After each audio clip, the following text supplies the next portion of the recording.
Hello everyone, welcome to commerce connection. MM model हम previous video में हमने करा था कि एमएम मॉडल में जब फर्म ये डिसीजन लेती है कि डिविडेंड पॉलिसी का डिसीजन वैल्यू ऑफ फर्म पर इफेक्ट कर रहा है या नहीं कर रहा, तो हमने देखा था कि एमएम मॉडल इररेलेवेंट है, वो इफेक्ट नहीं कर रहा। तो वो देखने के लिए हमने एक सिचुएशन ली थी जहाँ पर फर्म के पास इन्वेस्टमेंट अपॉर्चुनिटीज अवेलेबल हैं और टू ऑल्टरनेटिव्स फर्म के पास आते हैं। या तो वो रिटेन कर ले अर्निंग्स को, है ना, ताकि वो इन्वेस्ट कर सके। दूसरा, वो रिटेन ना करे, dividend as a dividend distribute कर दे शेयर होल्डर्स को और उतने ही अमाउंट का एक्सटर्नली फाइनेंस रेज करे शेयर्स को इशू करके, ताकि न्यू शेयर होल्डर्स आए। तो ये दो ऑल्टरनेटिव्स थे। तो अब इन दोनों ऑल्टरनेटिव्स को देखते हुए हम ये देखते हैं कि वो वैल्यू ऑफ फर्म को इफेक्ट करता है या नहीं करता। Let's see. तो वी हैव टू ऑल्टरनेटिव, या तो फर्म रिटेन इट्स अर्निंग या तो firm distribute earnings as a dividend. ठीक है, अगर फर्म रिटेन करती है अर्निंग फाइनेंस इन्वेस्टमेंट प्रोग्राम, जो आने वाली इन्वेस्टमेंट अपॉर्चुनिटीज है उसमें इन्वेस्ट करने के लिए, तो क्या होगा, share holders want cash and he can create home made dividend. अब यहाँ फर्म तो रिटेन कर रही है ना, पर शेयर होल्डर्स को तो चाहिए मनी। याद है ना आपको, करंट इनकम उनको चाहिए होती है। तो शेयर होल्डर्स क्या करते हैं, उनको कैश लेने के लिए अब वो अपना होम मेड डिविडेंड क्रिएट करेंगे। कैसे? By selling a part of his share eight market price. अब शेयर होल्डर्स क्या करने लगे हैं, वो अपना part of shares market price में सेल कर सकते हैं। ये उनके पास अथॉरिटी होती है। ठीक है, तो अब होम मेड डिविडेंड क्रिएट करने के लिए वो कुछ पार्ट अपना शेयर्स का मार्केट प्राइस में इशू कर रहे हैं, सेल कर रहे हैं। तो इससे क्या हो जाएगा, शेयर होल्डर्स के पास तो शेयर्स कम हो जाएंगे, उनके पास अर्निंग आ जाएगी, कैश आ जाएगी। ठीक है, लेकिन उनके नंबर ऑफ शेयर्स कम हो जाएंगे। लेकिन फर्म के तो शेयर होल्डर्स इंक्रीज हो जाएंगे ना, क्योंकि वो अपना पार्ट, अपना शेयर्स जब इशू कर रहे हैं दूसरे शेयर होल्डर्स को, तो न्यू शेयर होल्डर्स आ रहे हैं फर्म के पास। फर्म को भी न्यू ऑनर्स मिल रहे हैं, न्यू अर्निंग्स होगी फर्म की भी। फर्म की इतनी अर्निंग्स नहीं होगी क्योंकि सेम ही अमाउंट के जो शेयर होल्डर्स हैं वो आ रहे हैं। बस ये है कि जो शेयर्स उन्होंने इशू करे हैं पुराने शेयर होल्डर्स ने, वो न्यू शेयर होल्डर्स ने ले लिए हैं, और वो जो मनी है वो तो पुराने शेयर होल्डर्स को जा रही है। तो उनको कैश मिल रहा है और फर्म को शेयर होल्डर्स मिल रहे हैं। तो इससे क्या हो जाएगा, neither the firm nor the shareholder losses or gain due to this transaction। इससे किसको फायदा हो रहा है, एक्चुअली में किसी को भी नहीं। ना तो लॉस हो रहा है, ना ही गेन हो रहा है। शेयर होल्डर्स को कैश मिल रहा है क्योंकि वो अपने को शेयर्स भी तो दे रहे हैं ना बदले में, उतना उनको कैश मिल रहा है। और फर्म को अगर उनके पुराने शेयर होल्डर्स अपने शेयर्स दे रहे हैं तो बदले में उनके पास शेयर होल्डर्स आ रहे हैं। तो neither gain nor loss to share holder और फर्म, दोनों को ही नहीं। तो इससे value of firm remain the same due to the exchange of shares among share holder. इससे वैल्यू ऑफ फर्म तो इंक्रीज या कम हुई ही नहीं, इफेक्ट ही नहीं हुई, क्योंकि सिर्फ ये जो ट्रांजैक्शन हुई है वो एग्जिस्टिंग शेयर होल्डर्स और न्यू शेयर होल्डर्स में हुई है। तो इससे वैल्यू ऑफ फर्म इफेक्ट नहीं हुई। तो पहली बात कि अगर फर्म रिटेन करती है अर्निंग, तो पुराने शेयर होल्डर्स क्या करते हैं, अपना होम मेड डिविडेंड क्रिएट करने के लिए अपने शेयर्स नए शेयर होल्डर्स को इशू कर देते हैं। बदले में उनको तो अर्निंग मिल जाती है, लेकिन फर्म के शेयर होल्डर्स इंक्रीज हो जाते हैं। तो इससे शेयर होल्डर्स और फर्म दोनों को ही कोई ना लॉस होता है ना गेन होता है, और वैल्यू ऑफ फर्म क्या रहती है, अनइफेक्टेड रहती है। तो पहला ऑल्टरनेटिव हमने देखा कि वैल्यू ऑफ फर्म बिल्कुल अनअफेक्टेड रही। सेकंड ऑप्शन देखते हैं, जो सेकंड ऑल्टरनेटिव था कि जब अब फर्म डिविडेंड डिस्ट्रीब्यूट कर रही है।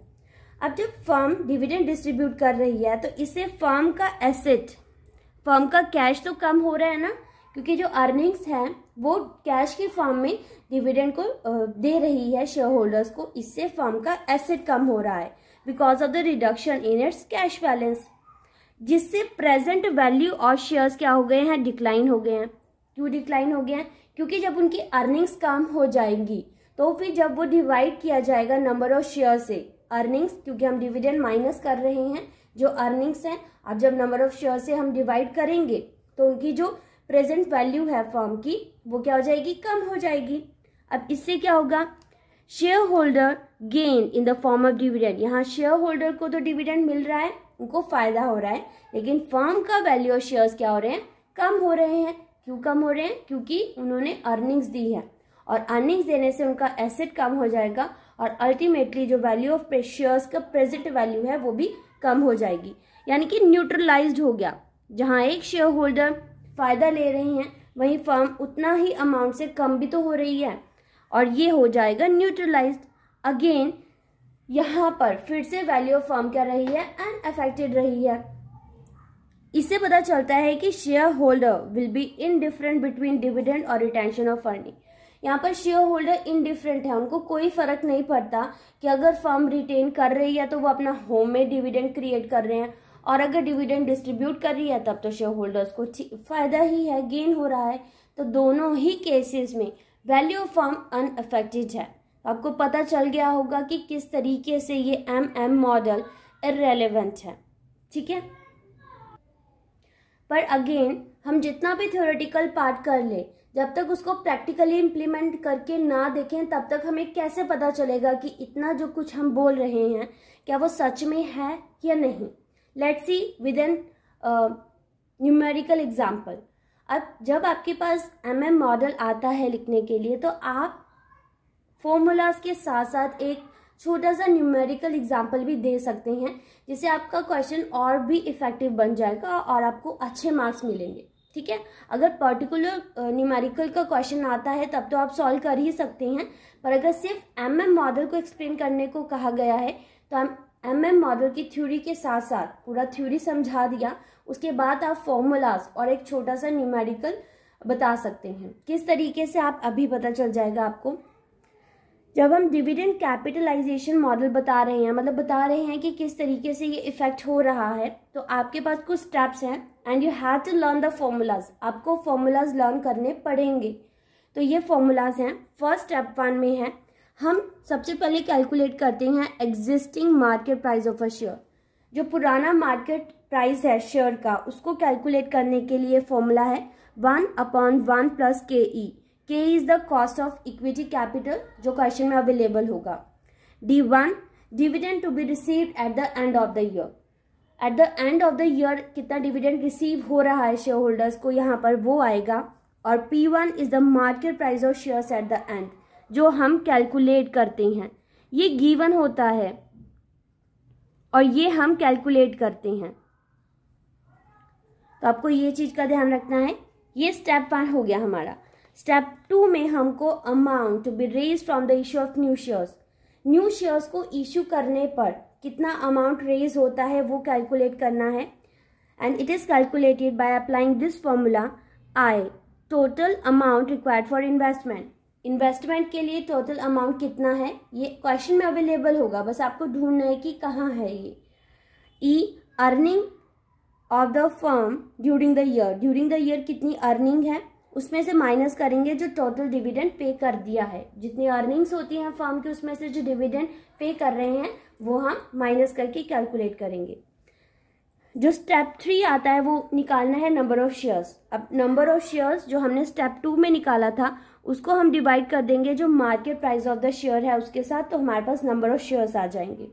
और वो यूज होता है स्टेप नंबर 4 में, जहां पर हम वैल्यू ऑफ फर्म को कैलकुलेट करेंगे N plus number of shares. जितने हमारे पास उसका पर शेयर है और नंबर ऑफ शेयर्स है उसको ऐड करके P1 से मल्टीप्लाई करेंगे, then I minus plus E upon 1 plus cost of capital. ये फॉर्मूलाज देखिए आपको लर्न करना पड़ेगा और एक दो बार आप लर्न करेंगे, अगेन जब आप अप्लाई करेंगे तो आपको ये अपने आप समझ आ जाएंगे और आप अपने आप इसको अप्लाई कर सकते हैं। अगर आपको लगता है कि क्वेश्चन में न्यूमेरिकल से ज़्यादा क्वेश्चन बड़ा हो जाएगा तो आप सिर्फ फॉर्मूलाज भी मेंशन कर सकते हैं, ठीक है। अब हम जो हमने फॉर्मूलाज करे थे, जो स्टेप्स करे थे, अब क्वेश्चन में जल्दी से अप्लाई करते हैं और जितना हमने थ्योरेटिकल पार्ट पढ़ा था हम देखते हैं कि वो एक्चुअली एप्लीकेबल है या नहीं। यहाँ पर XYZ कंपनी है जिनके 50,000 आउटस्टैंडिंग शेयर्स हैं, जो 100 ईच पर वो सेल करती हैं। नेट अर्निंग्स अवेलेबल हैं 4 लाख। डिविडेंड पर शेयर 5 पर शेयर के हिसाब से गिवन है। न्यू इन्वेस्टमेंट के लिए 12 लाख अवेलेबल है। कॉस्ट ऑफ कैपिटल 10% है एंड वैल्यू ऑफ फर्म हमको कैलकुलेट करनी है। तो हम यहाँ दोनों केसेस ले रहे हैं। दोनों ऑल्टरनेटिव्स को ध्यान में रखते हुए ही हम कंपैरिजन कर सकते हैं कि वो वैल्यू ऑफ फर्म अनइफेक्टेड होगा या नहीं। यहाँ पर वैल्यू ऑफ फर्म जब डिविडेंड पे किया जा रहा है और जब डिविडेंड पे नहीं किया जा रहा, दोनों केसेस हैं। साइड बाय साइड निकालते हैं। फर्स्ट स्टेप है जहाँ पर हम जब फॉर्मूलाज पुट करेंगे तो हमारे पास मार्केट प्राइस, जो मार्केट प्राइस है वो हम कैलकुलेट कर पाएंगे। Market price of the share eight the end of the year. जब वैल्यूज देखिए, पीओ मतलब कि हमारा जो पुराना एग्जिस्टिंग प्राइस है पर शेयर का वो 100 हमें अवेलेबल है, कॉस्ट ऑफ कैपिटल अवेलेबल है और डिविडेंड पर शेयर हमारे पास अवेलेबल है। जैसे हम वैल्यू डालते हैं तो हमारे पास P1 आता है 105। लेकिन दूसरे केस में क्योंकि यहाँ डिविडेंड पे ही नहीं कर रहे तो डिविडेंड पर शेयर को इग्नोर करते हुए हम 0 लिखेंगे और इसको कैलकुलेट करने पर आ रहा है 110। सेकेंड स्टेप आता है। सेकेंड स्टेप में हम कैलकुलेट कर रहे हैं जो टोटल अर्निंग्स रहेंगी फर्म की। किस तरीके से, जब हम इन्वेस्टमेंट डालेंगे, हमारे पास अर्निंग्स डालेंगे और जितने भी हमारे पास जो डिविडेंड का अमाउंट पे किया जा रहा है वो जब कैलकुलेट करा तो हमारे पास ये आ जाएगा। लेकिन दूसरे केस में यहाँ पर डिविडेंड का अमाउंट 0 है क्योंकि यहाँ डिविडेंड पे नहीं किया जा रहा।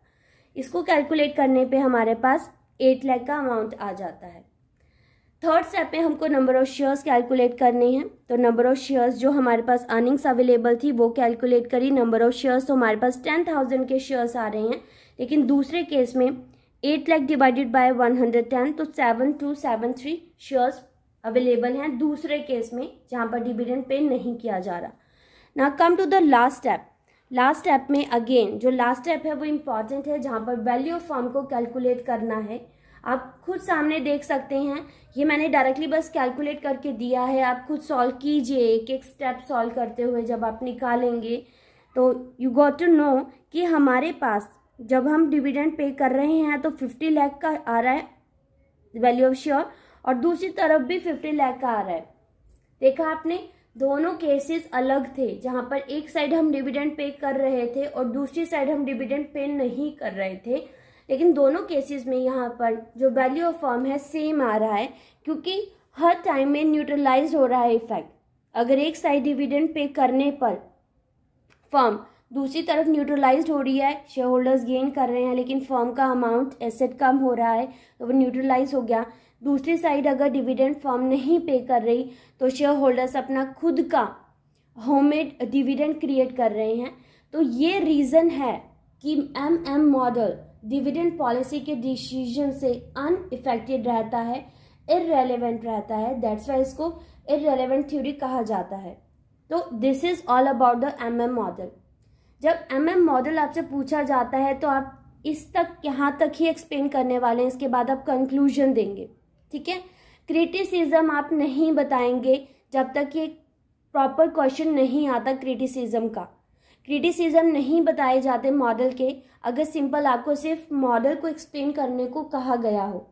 लेकिन अगर क्वेश्चन में लिखा है कि एक्सप्लेन द क्रिटिसिज्म ऑल्सो, तब आप क्रिटिसिज्म को एक्सप्लेन करेंगे, अदरवाइज आप उसको नहीं बताएंगे। कंक्लूजन के साथ आपका क्वेश्चन एंड हो जाएगा।